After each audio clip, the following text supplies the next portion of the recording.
Hey, what's up, everybody? This is MileSplit Live. I'm Corey Mall here with Travis Miller and Brian Dybel. We also have Kyle Deacon in the back here holding down the social floor, doing his thing. And it's going to be quite a show for you this week. Obviously, you know, another huge week of cross-country action. We are ready to get into it. But before we start our show, we're going to welcome in an interview guest, Boise Senior's head girls coach, Aaron Olswanger. Now, he's in his third year with the Braves, but he's in really what looks to be the team's best year in recent years. So, Aaron, welcome into MileSplit Live. Thanks for being with us. Thanks for having me. So, your girls team is obviously on the rise. You know, one of the best performers over the country so far. How has your team felt of its success so far? They've handled it really well. We really don't talk about it too much. They love to get out and compete every day, whether it's a meet or a workout in practice, and they love what they're doing, which is a joy for me. And our coaching staff has tried to make it really light and fun for them, and the positive results so far have been a bonus for everybody.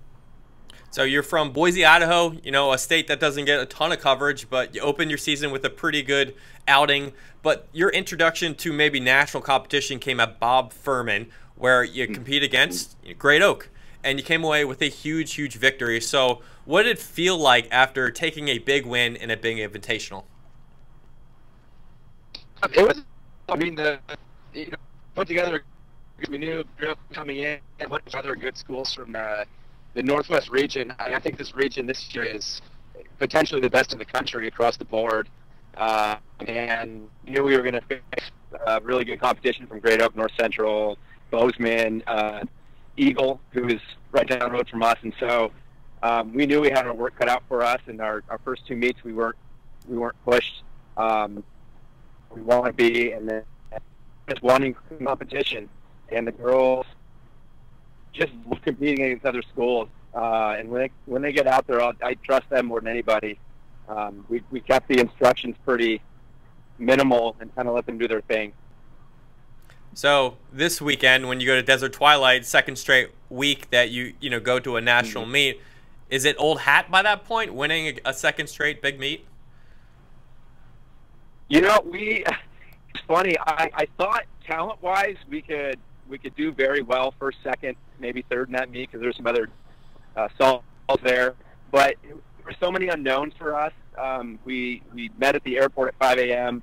that morning and just had a long day trying to find food and trying to get the kids sleep. Checked in the hotel a little early.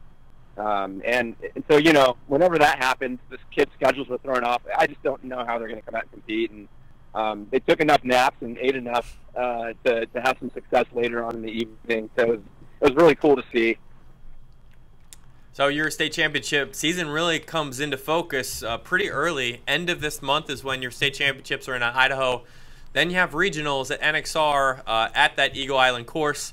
And then potentially, hopefully, NXN in December. So that's a long stretch, a lot of different time frames where you've got to get your team ready. So what's your focus, getting this team prepared for those meets? Yeah, it's a fair question. I mean, it's a long time from our state meet to the national meet, and so we're just going to focus on one day at a time. Honestly, the district meets first. To get out of our district is a battle. There's some really good programs around here, and then we'll see the same schools at state. And I think we can, hold training for the most part through NXR, and then after that, we're going to have to kind of look at how the kids are feeling, both mentally and physically, and readjust if we need to. But I don't know. I think my main thing is keeping them focused for that extended period of time. And I think if we can stay focused and keep healthy, I think we're going to be where we need to be at the end of the season. What's been your favorite workout having your team do this fall so far? Oh, geez. That's a good one. Put me on the spot. I don't know. I mean, we've had some good ones. We've had some really hard workouts. Today we're doing a little more race-specific pacing, 800s and 400s. I think that's going to go pretty well. The neat thing about us is we can go to a new park or a new trail system every day if we wanted to and do workouts. So it's a definite bonus of being at Boise High School. One last question. As a coach, how do you keep all of this in perspective with a huge, new success, new wins over some big teams? How do you enjoy, the wins about the season? How do you enjoy, just coaching your team in a season which, doesn't come along very often? Yeah, I tend to focus more on the day-to-day and get the kids to really focus on what we're doing at this time. And like I said earlier, when we have positive race results, it makes it that much more enjoyable. And, the girls have been having a blast. Our coaching staff has been having a great time. The school has embraced us as a whole. So it's pretty remarkable so far. But we're here working out today and getting ready for our dual meet on the 10th. And gonna focus on the district meet after that. So we're not really looking too far in the future here. Aaron, well, best of luck. Congrats so far in your season. I'm sure we'll talk to you again. All right, take care. Be healthy. Great. Thank you so much, guys. Appreciate it. Thanks. Boise Senior, a great story to begin the season, and the last 2 weeks has shown how good of a team they are. Yeah, and I think kind of what he mentioned, with Idaho. Similar to Montana, they have October state championships, so it is early in the season. And we saw a couple years ago, Bozeman flew under the radar when you're racing a lot of dual meets, tri-meets. You don't get to race as many big invitationals, and you kind of coast through the regional. It's definitely possible that the teams like Boise and Bozeman, Billings, where you just don't see them race much for the next 4 to 6 weeks. And so it kind of becomes out of sight, out of mind from a national standpoint when October is still a heavy invitational month for a lot of the bigger powerhouse states. But I kind of like what he's speaking to, that while they know they have some gaps coming up, the focus for them is definitely November and getting through state championships. And then they have another 2 weeks until the regional from there. So I think that they have a really good mindset, and this team's been racing incredibly well so far. I think that's the thing that stuck out to me, was the mindset of the group and what he talked about. And when I interviewed them at Bob Furman, they're just so happy-go-lucky. It was just like they're just enjoying it and doing it for each other and having a good time out there, and that is just really what it's about. And to see that, and hopefully that carries through with them all the way too. And maybe we'll see them at the Onyx on meet. Well, I have a feeling we'll be talking about Desert, Twilight a little later in the show, but let's get first to our big 5 storylines of the week. Number 5, McNeil and Nike South. Those big 2 Texas invitationals took place this weekend. Indicators potentially of state championship success. One on the state course, another on the NXR course. Big results out of those 2 meets. So let's start with you guys first. What did you kind of see from these meets? Not as much from a national caliber standpoint, but my biggest takeaway... I disagree. I don't think so. I mean, you look at what this is. London Colbreth is as good as advertised. She is, a phenomenal athlete, but team side, Texas, the depth isn't there. There's not a lot of strong teams. My biggest takeaway was actually Prosper, because I think the boys and the rest of the girls programs kind of have raced how they've raced most of the season.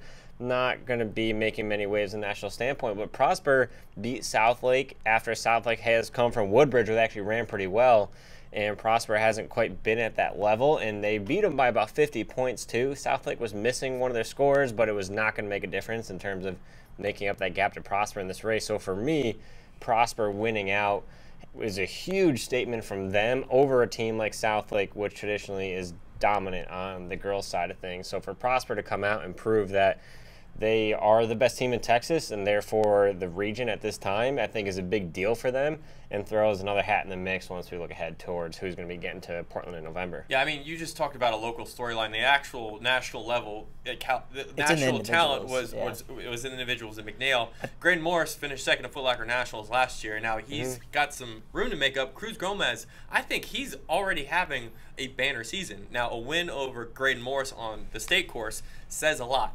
Now, he himself, he's from the southern port of Texas. Obviously, he doesn't race a lot of great talent, but this was a big meet for him. He needed to get up against the guys and see how he fared. So I think this is a great indicator of what Cruz is capable of against guys like Graydon Morris. And Half to Night, I mean, we've talked about him before, but he's a guy who could get to NXN if he runs well, NXR South. So I think Half to Night's a guy continues to impress us and deliver in big meets. Yeah, I think saying this is not a national caliber meet is definitely not the case here. I think you see some of the top individuals from the South region every year make impacts at the national level. Just like he said, Cruz Gomez, Graydon Morris was second at Foot Locker. For him to get upset, I don't see Graydon Morris losing as a big deal quite yet.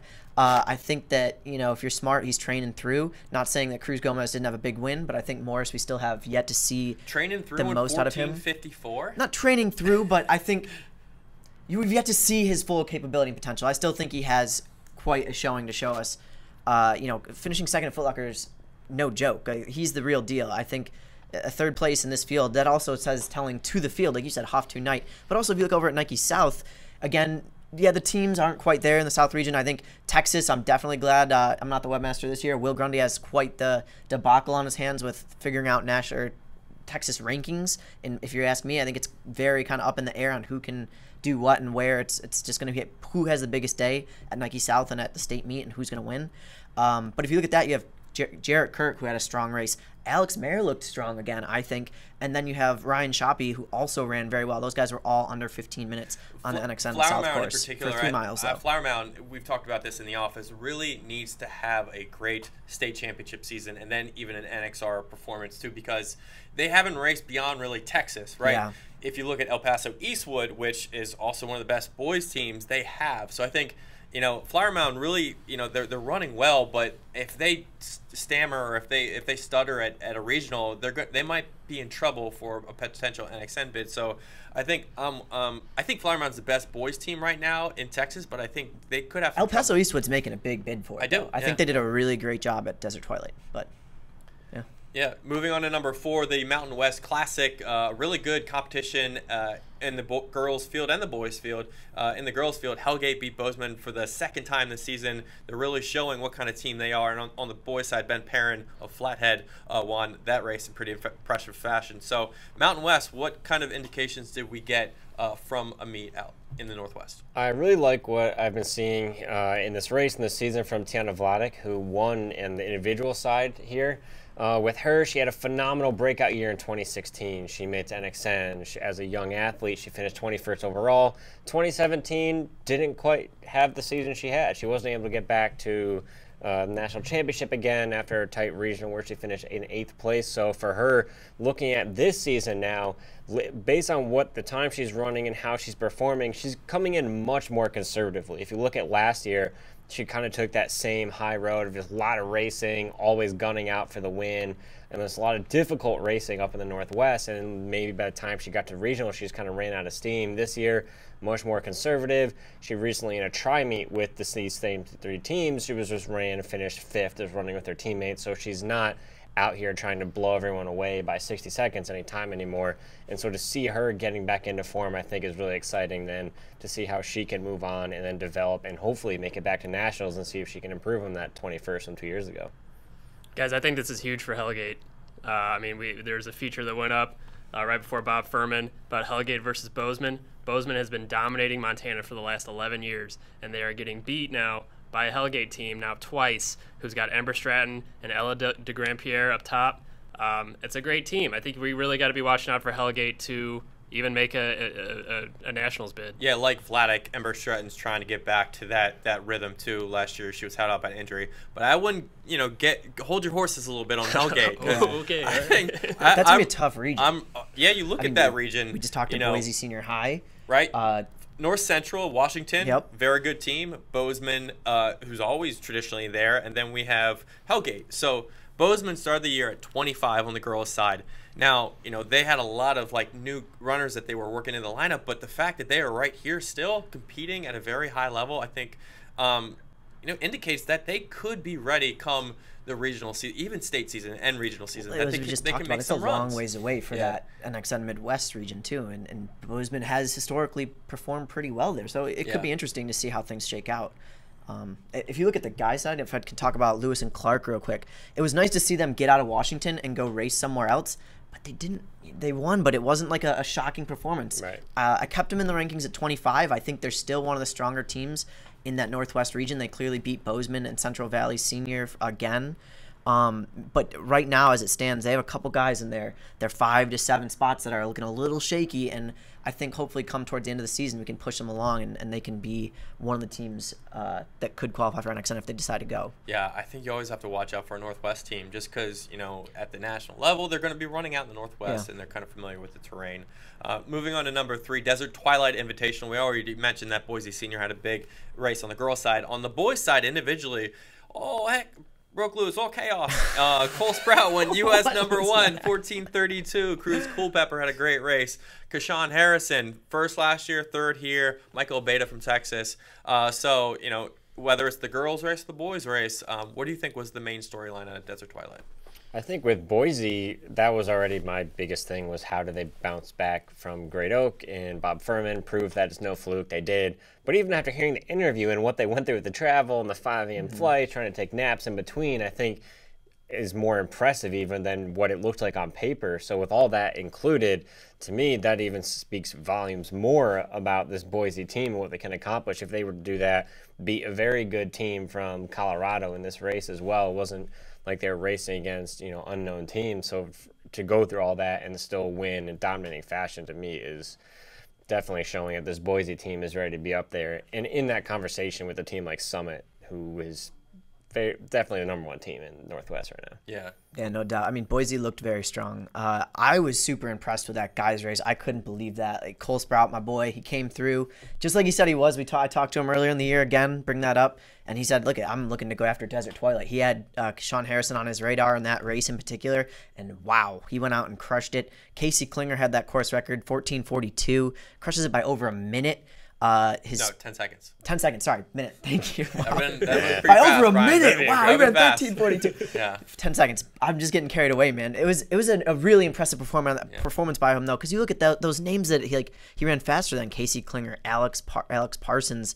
Also on there was Luke Pasquedra. Just some big names that we've seen historically over the time. And that time that Casey Klinger ran 14:42 was the second time he won NXN with a faster race. So Cole Sprout is definitely looking to be in peak performance. So a couple of things I want to note from this race. Kashawn Harrison won last year. He ran about a second slower this year than last year.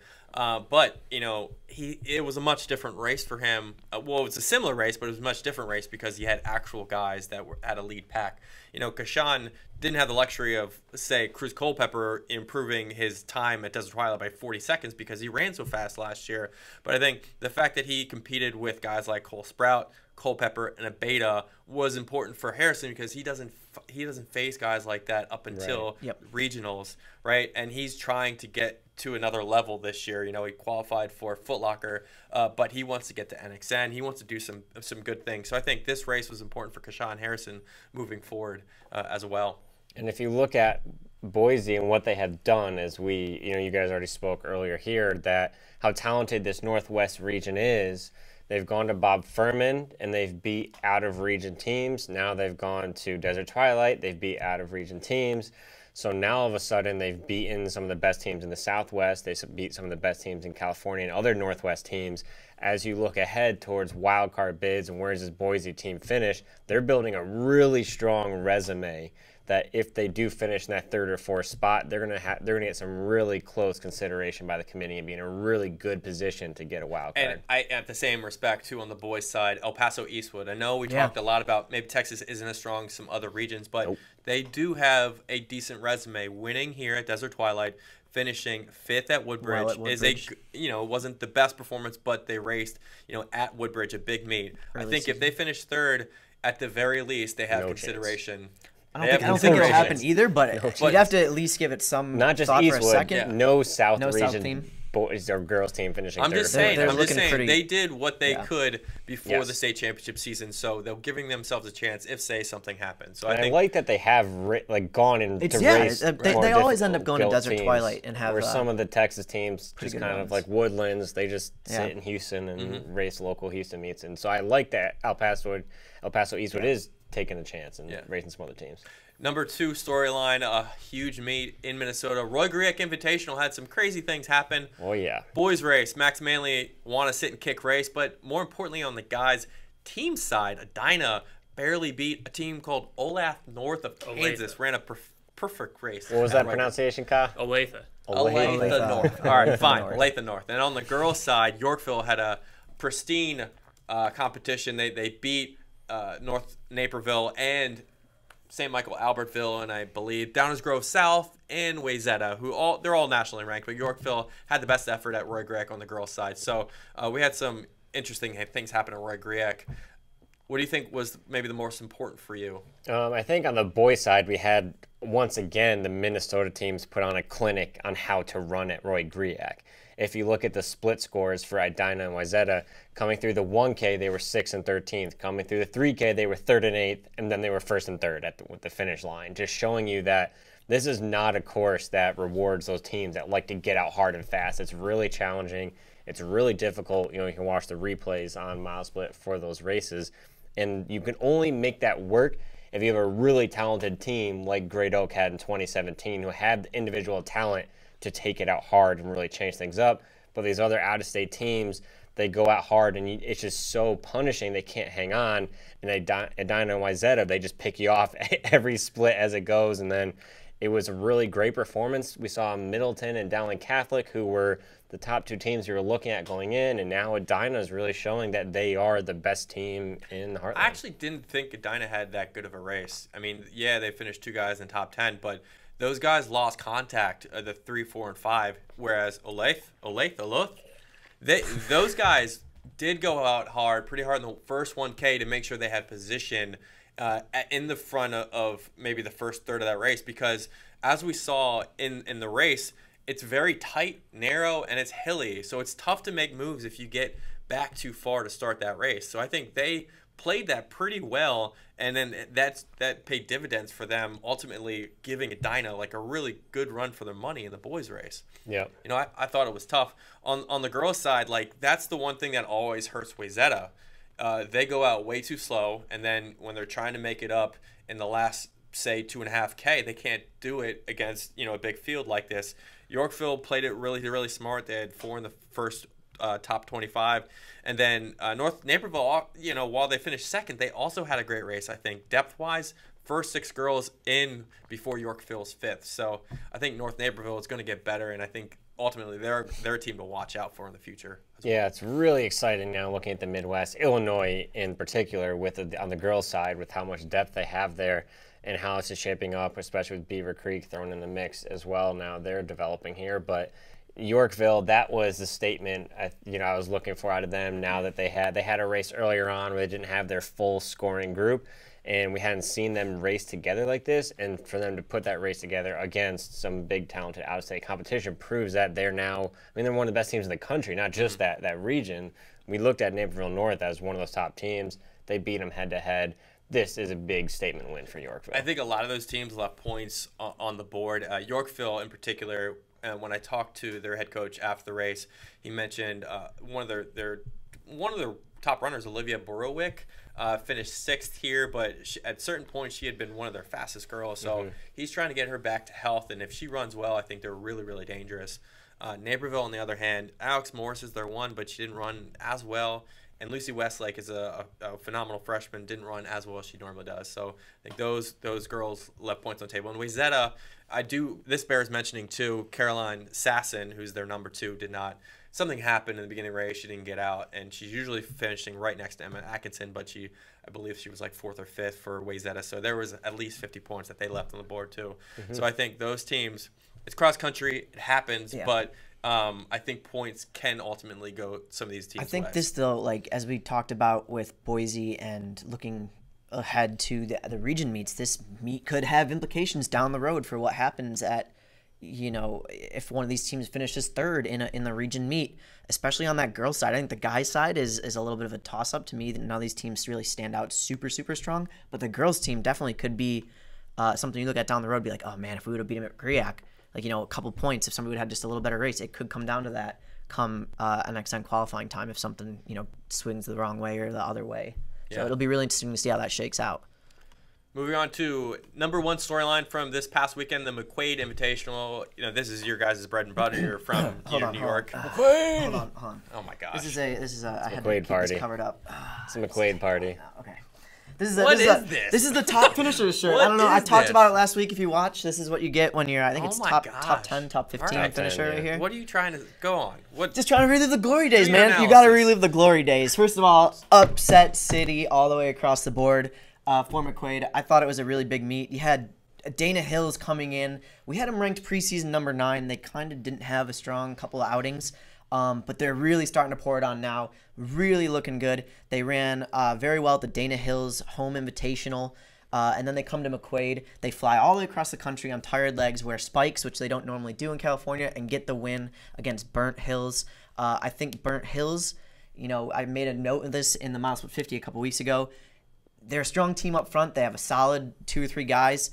But after that, there's not a whole lot, and I think that we saw that really play into effect here, is that their top guys ran very well. Their third guy and on kind of fell off a little bit, got lost in the pack, and Dana Hills took advantage of that. They ate him up, and Smithtown West also had a huge race. Yeah. They come into the MileSplit 50 at number 16. So just all across the board, especially on the guys' side, a really big race and big performance from Dana Hills, and also showing that some of those New York teams that California can roll with them. Yeah, the story for the New York teams, those top guys with injuries here, that's really going to have some long-term impacts. The Corning interview, they talk about how one of their top guys had a burst appendix a few days before the meet. Oh, wow. So them even finishing 4th, I believe, in that race was probably good for them, but that's going to be a problem if they can't. They're hoping that by the time, a month from now, the time they get to state in the region, they'll have him back. And then Burnt Hills, has a third guy man, with a hamstring. Aiden Galuli, their third guy, which Yep. kind of shows their depth, where he's now going to be off for a couple of weeks. It just shows. I mean, even if you had him, there was a 55 to 125 gap between Dana Hills and Burnt Hills. Even if he was running at full strength, it's closer, but you're still looking at something closer to 60 to 85 Dana Hills. Yeah. Dana Hills proved they're a better team, even if Burnt Hills is at full strength. But this just shows that Burnt Hills is in a dicey situation if they can't get Aiden back healthy. It's one of those situations where you need all 5 and even 7 guys in some instances that can fill in, but all 5 guys to really qualify and make an impact, especially on a national level. Hey, this isn't all a boys-centric meet. We got a Yeah, Missouri team. the girls race What? was We got also a upset Missouri city. team. That's What? why- Winning that's why I the said upset girls city. race. It A was Missouri team? Oh, no. Is that Tampa? What is that? That's a Cardinals, it's baby. Cardinals. All right. All right. So you're obviously a Lee Summit advocate. So what's going through your head with this win here, Kyle? Yeah, no, you guys make fun of me for talking about Missouri all the time, but then they come and they do something like this, and you're like, Kyle, come and talk about it. Basically, Lee Summit West coming into the season, they were returning their top 4 girls, including 3 sophomores, 1843, 1853, 19 flat.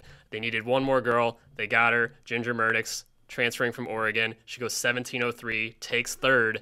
1703. I thought it was a 5K at first. I almost lost my, mind. Yeah, no, they came up and they proved that they're legit out of the Midwest, and they're going to be another team. I mean, it's a stacked Midwest region, but like it's with Ginger Murnix up top, she's run 1706 for 5K. They beat Liverpool, they beat Shenandoah. Like they're legit.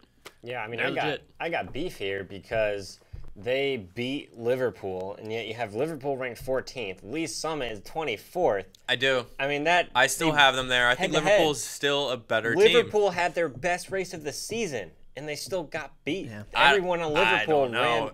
ran. Look at what they've done. This was their best race of the season, and they still got beat. Head-to-head, that's it. Lee Summit West is better than Liverpool. I'm sorry, but the head-to-head thing for me doesn't always fly because I think Liverpool on a good day, Lee Summit wins this race. That would be crazy. If they compete 10 times out of 10, who's winning that race? That's what I mean, honestly, I think Liverpool is a better team overall. They're one of the best teams in New York, so I'm not going to penalize them for not running as well as they should. For losing head-to-head? No. How else can you penalize someone? If you can't penalize someone for losing a race, then there's no reason to do cross-country rankings. I'm sorry, if you base everything on one race, I think you're not looking at the bigger picture. You're looking at all of their races. You're not looking at the bigger picture if you're basing everything on one race. An off race, like if this was their worst race of the season, that'd be different because then maybe there's something going on. But this was their best race so far this season. And According they still lost. According to you, I don't think so. Objectively, speed rate. This is their best. According to the speed performance. ratings, that may or may not be biased based on New York teams. I'm just saying it, putting out there hot take. It's not biased if Hot it's take. the same team. Hot take. It's a ratings for the same athletes. All right, let me ask a question. So they Emily had the best Covert race and set still a lost. personal record or a meet record by 17 seconds at Griak, and she only got a 153. Yeah. Kelsey Camille runs a great Meadows at Great Meadows in Virginia to begin the season, and she gets a 162. Yeah. And she barely, what's the difference there? I honestly, I like speed ratings, but sometimes I just don't believe them because I think they're skewed. There's a lot of different things.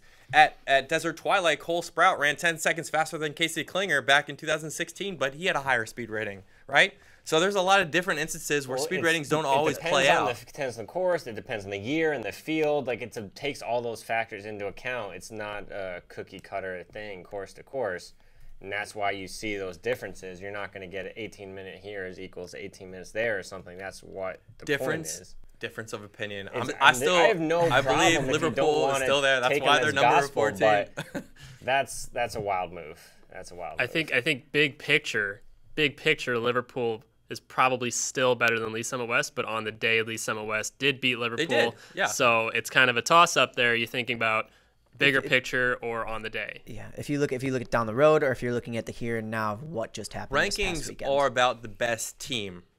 Best team. So if, say, the number 1 team lost to a team that should be the 24th ranked team, you're not going to put the 24th ranked team ahead of the 1 team because the 1 team's still better. They lost on that day. But you got to keep it in perspective. And that's what I did. So that's kind of where the rankings are based on. So. Well, I got more hot takes. I'm not done because this week, when we talk every week, I put somebody on notice. I'm putting the entire state of Georgia on notice because I don't know how many of you have seen yet, but it's this ridiculous, thing that has happened in the past couple of days here, where the Georgia State Association, there was a vote that went out to allow the 4x8 to be competed at the state championship. It got voted down. This is a big loss for the entire sport of track and field, certainly for the state of Georgia, and being able to develop athletes in distance running.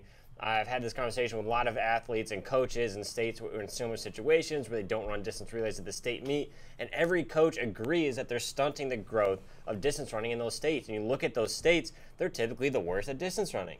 You can't bring that same thing over to the track if you don't give them those opportunities. If to win state titles, to be successful at the state level, that means focusing on sprints. That's where you put your time and effort. That's where the school invests. If you want to win state championships, it's not with distance runners because they're less valuable.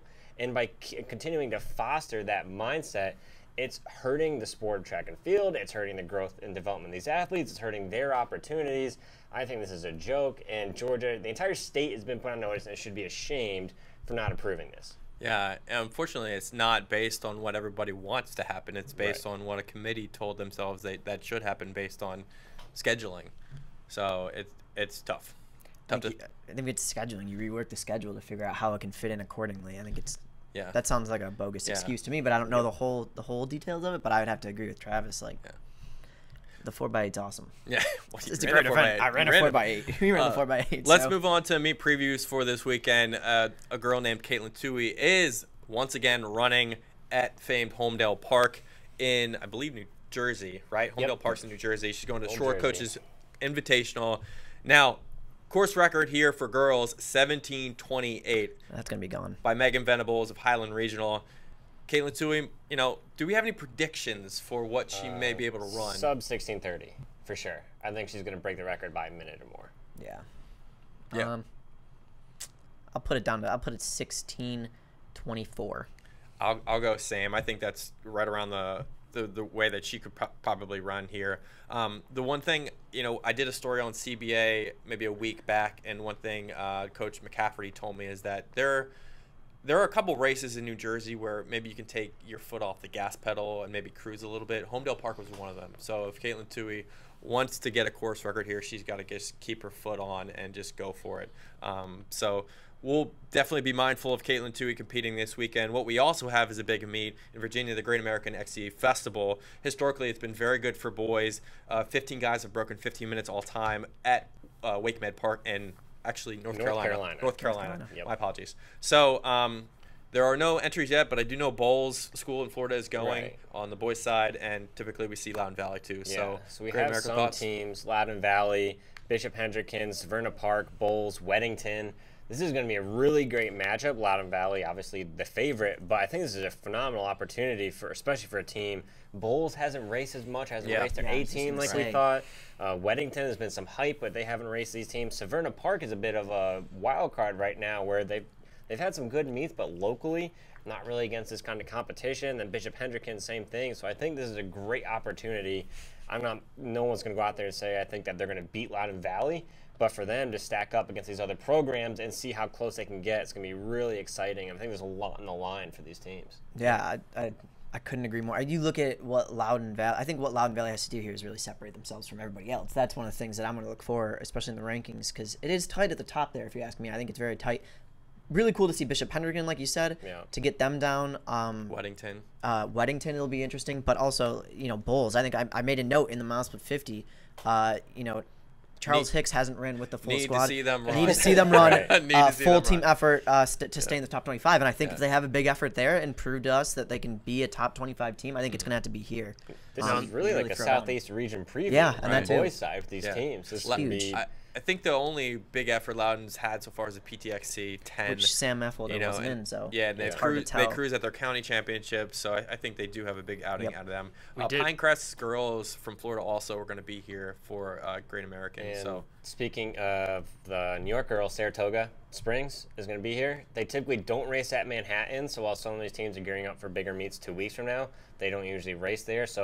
And they'll have some time off while they gear up their state season. So this could be a sleeper pick for a crazy fast race out of Camille if they kind of just let her loose at this meet and then give her a couple weeks off. Sure. We did have a hot take on the Instagram earlier today. Somebody's saying that Bishop Hendricken's going to take down Loudoun Valley. Now, maybe, that's a hot take. But do you think anybody can take down Loudon Valley? Who is? I have a side question to that once you answer it. By the way, who's the most likely to take down Loudon? If anybody? Go for it.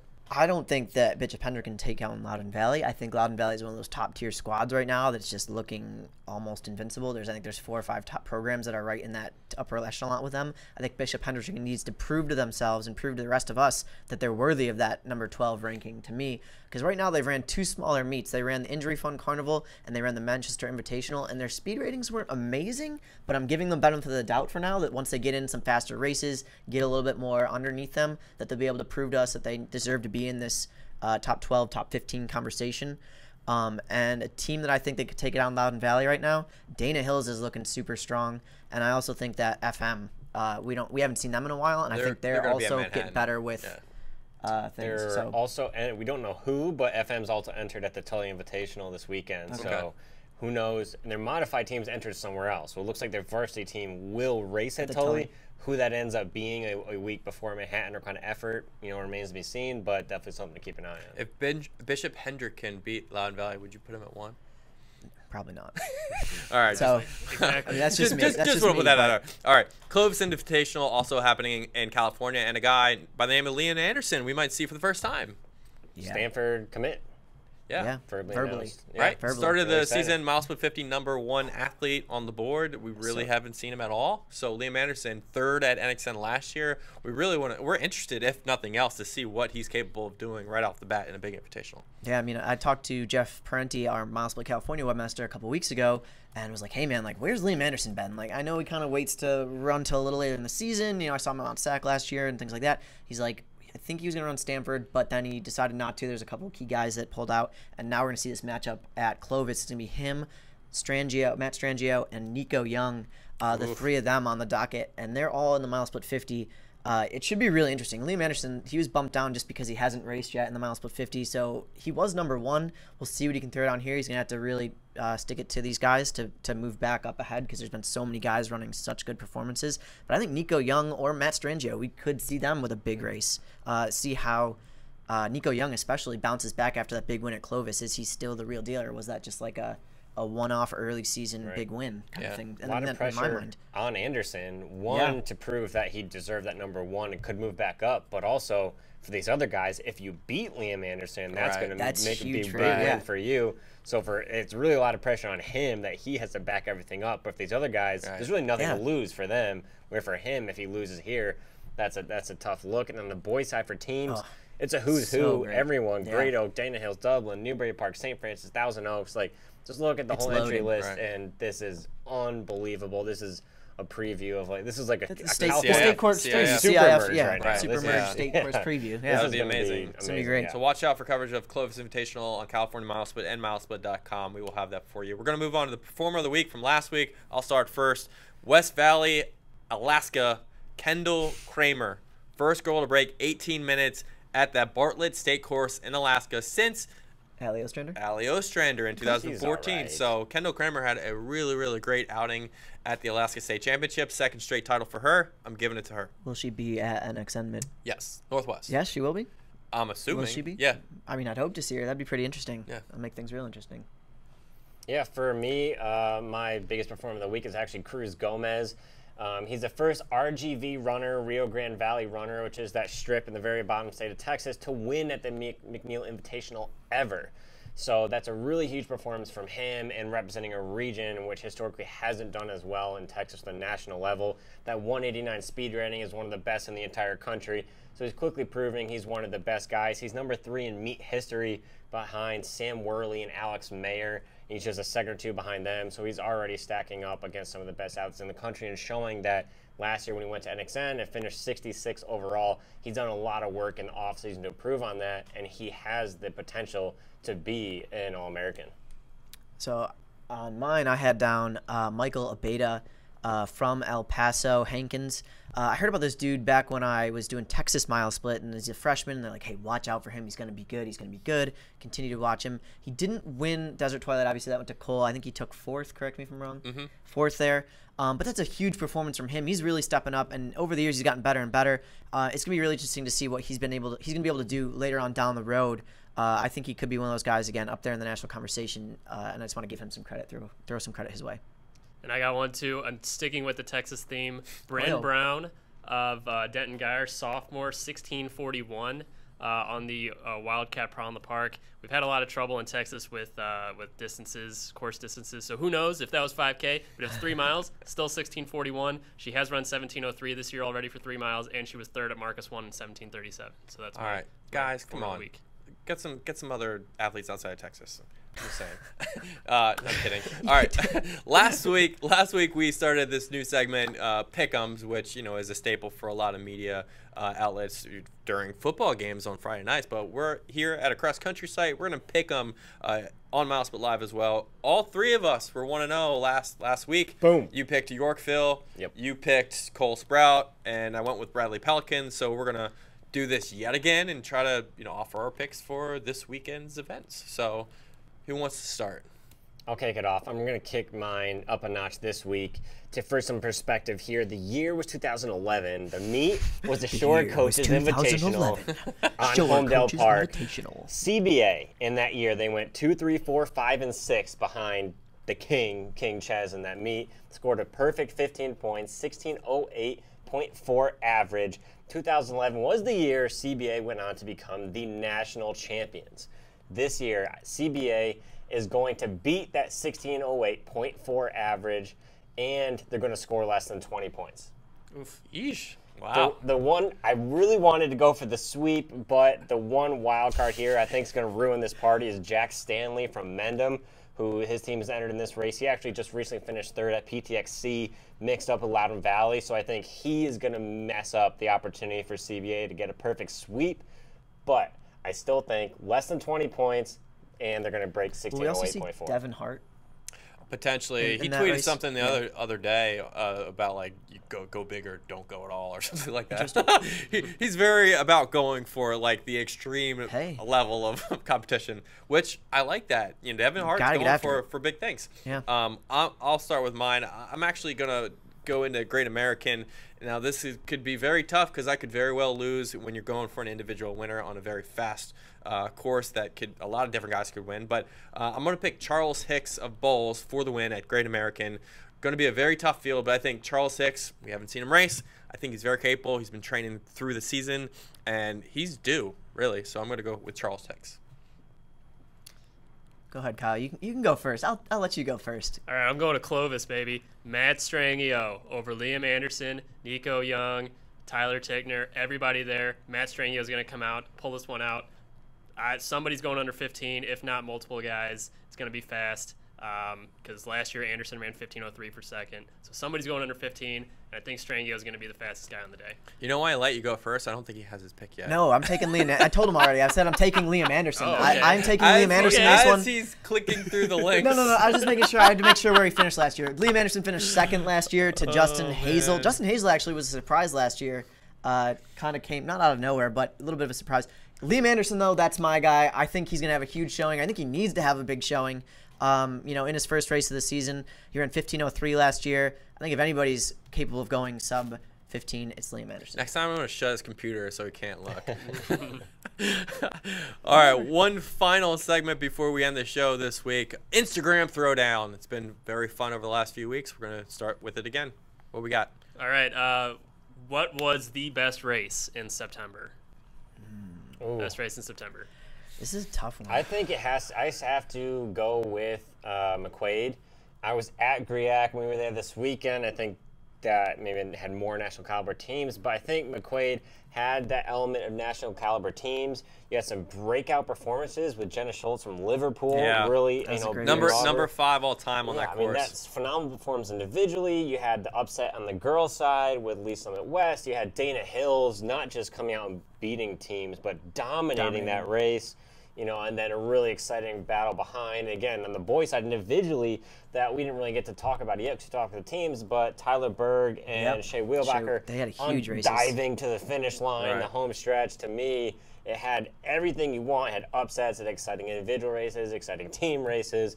McQuaid lives up to the hype as always. You said best race, right? Best race of September. Yep. All right, easy one for me. Caitlin Toohey, 16:06 at in Rhode Island at whatever the meet was, but fastest all-time 5K in girls cross-country history, Caitlin Toohey. If it's anybody else, I would argue that why, but I'm gonna go with Caitlin Toohey. I really enjoyed Bob Furman. It was one of the meets I got to go to. I love getting out there and getting on the course and covering cross-country meets, and that was the one of the ones I could get to. It had great team battles. Boise Senior, that was their really coming out party. It was really great to see them get out to big race. And then obviously individually, Tori Gaitan, Ariana Griffiths ran really well. And on the boys' side, Grant Gardner, who really staked a claim in that general vicinity of the country that he's one of the top guys. So I think that was a really cool race and awesome to be there. All right, Furman, McQuaid, and Toohey's race in Rhode Island. Sweet. Yeah, we had a lot of other questions too. Who's winning Great American? We talked about that. We talked about Graydon Morris. What's it going to look like for him at Nationals? Why is this page so relatable? I think it's just because Parker does a great job, right? Shout out Parker. But here's one more for you. What are some of the things that you guys do when you're running and just to distract yourself from thinking about just running or racing? What are you guys thinking about when you're running a 5K? Interesting. Or just running in general? Where is the closest bathroom? It's usually top. You got to have that in mind. Yes. Sometimes in the That is morning key. on the first mile That or is so, key. yeah, I do. I'm either thinking The map's going through my head. A, I do think that sometimes. why am I so slow? Or B, I mean, this That's isn't what even, everyone else is thinking watching you run, too. This isn't a 5K, but when I'm like out on a run with people who are much faster than me, I'm thinking B, why the hell are you so fast? Like, why am I not keeping up with you? So I'm either hurting or I'm just wondering why on earth I'm slow. So. We should have the fans create a training plan for Corey. You know what? I'm okay with it. A choose your own adventure style I'm okay training with plan it. every day. I'm okay with it. When I was actually competing, I think one of the biggest things I thought about was, what's my competition doing? How am I going to beat them on this day? How am I going to run faster? What workouts am I looking forward to? What's my long run going to be like? How am I going to beat the guys on my team? Brian with the boring answer. over Brian there. goes back to the glory days. If I have to a think lot, about by right the now, way. I definitely agree with Travis through that first mile. And also I think about, why am I in so much pain? Why does this hurt so bad? I need to run more. Like, I need to boost my mileage up. What race am I going to run in the future? Like, Yeah. I'm going to get a race on my calendar. If Let me someone- know. Somebody let me know what good road races I should do. It doesn't matter where in the country. I'll fly somewhere. I need to do a good road race and get a good half marathon under my Let's belt. hope about whoever you? submitted that wasn't looking for inspiration because we didn't Yeah, provide that wasn't much. great. None That of it, wasn't none great of it. information. Hey, what about you, Kyle? Oh, man. Well, I haven't ran in like 6 weeks, so, injuries. Not because I'm lazy. Dude, I think about it's everything. Everything's running through your mind, especially on those long runs, dude. But especially long runs, yeah. you have to know where the closest bathroom is.